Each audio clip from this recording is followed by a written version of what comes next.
ನಂಜನಗೂಡು ನಗರದ ಚಿಂತಾಮಣಿ ಗಣಪತಿ ದೇವಾಲಯದಿಂದ ರಾಷ್ಟ್ರಪತಿ ರಸ್ತೆ ಮೂಲಕ ಜಾಥಾ ಹೊರಟ ಕಾರ್ಯಕರ್ತರು ನಂಜುಂಡೇಶ್ವರ ದೇವಸ್ಥಾನದವರೆಗೆ ಭಾರತೀಯ ಸೈನಿಕರಿಗೆ ಜಯಘೋಷ ಕೂಗುವುದರ ಮೂಲಕ ಅದ್ದೂರಿ ತಿರಂಗ ಯಾತ್ರೆ ನಡೆಸಿದರು.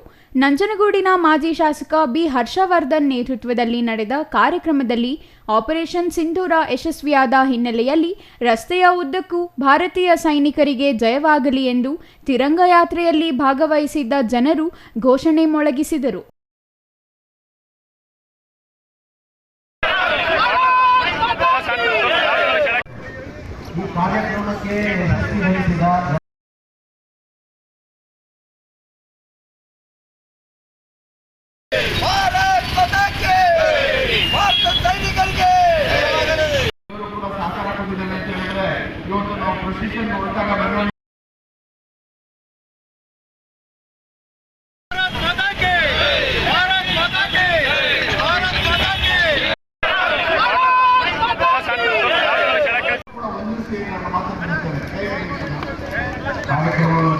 ನಂತರ ಮಾತನಾಡಿದ ಮಾಜಿ ಶಾಸಕ ಹರ್ಷವರ್ಧನ್ ಅವರು, ಕಾಶ್ಮೀರದ ಪಹಲ್ಗಾಮ್ನಲ್ಲಿ ಪ್ರವಾಸಿಗರನ್ನು ಪಾಕಿಸ್ತಾನದ ಉಗ್ರರು ದಾರುಣವಾಗಿ ಹತ್ಯೆ ಮಾಡಿದರು.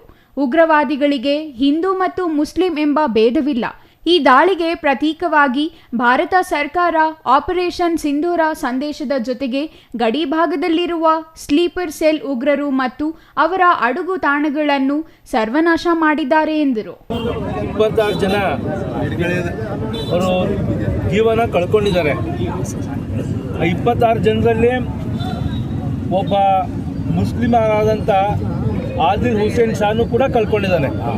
ಅಂದರೆ ಈ ಉಗ್ರಗಾಮಿಗಳಿಗೆ ಹಿಂದೂ ಮತ್ತು ಮುಸ್ಲಿಮು ಅಂತ ಯಾವುದೂ ಭೇದ ಭಾವ ಮಾಡಲಿಲ್ಲ. ಅಲ್ಲಿ ಅವರು 26 ಜನ ಏನು ಜೀವನ ಕಳ್ಕೊಂಡಿದ್ದಕ್ಕೆ ಪ್ರತಿ ಉತ್ತರವಾಗಿ ಇವತ್ತು ಭಾರತ ಸರ್ಕಾರ ಆಪರೇಷನ್ ಸಿಂಧೂರ ಮುಖಾಂತರ ಸಂದೇಶ ಜೊತೆಗೆ ಗಡಿ ಭಾಗದಲ್ಲಿರ್ತಕ್ಕಂಥ ಈ ಉಗ್ರಗಾಮಿಗಳ ಸ್ಲೀಪರ್ ಸೆಲ್ ಅವರ ಒಂದು ಟ್ರೈನಿಂಗ್ ಕ್ಯಾಂಪ್ಗಳಿಗೆ ಸಂದೇಶ ಜೊತೆಗೆ ಸರ್ವನಾಶ ಮಾಡಿಬಿಟ್ಟು ಬಂದಿದೆ. ಇವತ್ತು ಭಾರತದ ಯೋಧರಿಗೆ ಅಭಿನಂದನೆ ಸಲ್ಲಿಸಲು ತಿರಂಗ ಯಾತ್ರೆ ಹೆಸರಿನಲ್ಲಿ ಈ ವಿಜಯೋತ್ಸವ ಯಾತ್ರೆ ಹಮ್ಮಿಕೊಳ್ಳಲಾಗಿದೆ. ಪಕ್ಷಾತೀತವಾಗಿ ವಿವಿಧ ಸಂಘಟನೆಗಳು, ಮುಸ್ಲಿಂ ಧರ್ಮದ ಮೌಲ್ಯಗಳು ಕಾರ್ಯಕ್ರಮದಲ್ಲಿ ಭಾಗವಹಿಸಿದ್ದಾರೆ.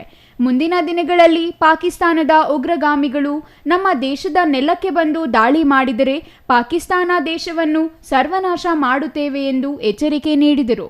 ಇನ್ನು ತಿರಂಗ ಯಾತ್ರೆಯಲ್ಲಿ ಬಿಜೆಪಿ ಮುಖಂಡರಾದ ಎಸ್ ಮಹದೇವಯ್ಯ, ಜೆಡಿಎಸ್ನ ನರಸಿಂಹಸ್ವಾಮಿ, ಮಹದೇವಸ್ವಾಮಿ ಇನ್ನೂ ಹಲವರು ಹಾಜರಿದ್ದರು. Kumar, CTV news, Nanjangud.